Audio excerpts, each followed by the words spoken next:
एका 32 वर्षीय तरुणाची त्याच्याच लिव्ह इन पार्टनरनं हत्या केली आहे। दरम्यान हत्येच्या काही तास आधी तरुणानं आपल्या कुटुंबासह फोटो शेअर केला होता। या फोटोत त्याच्यासह पत्नी आणि लहान मुलगा होता। तिघेही फोटोत आनंदात दिसत होते। हा फोटो शेअर करताना त्यानं कुटुंब अशी कॅप्शनमध्ये इमोजी देखील टाकली होती।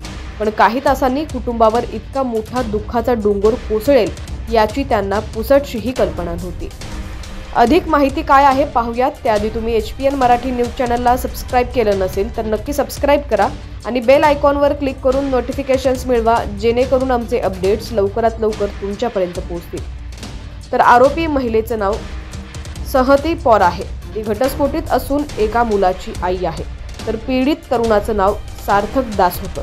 सार्थक फोटोग्राफर होता। मिळालेल्या माहितीनुसार दोघंही गेल्या 1.5 वर्षांपासून एका भाड्याच्या घरात लिव्ह इन मध्ये राहत होते।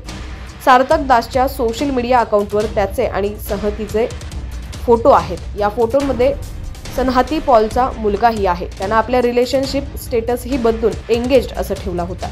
पण दोघांमध्ये गेल्या काही दिवसांपासून वाद सुरू होता। त्यातील वाद आता नेहमीचा भाग झाला होता।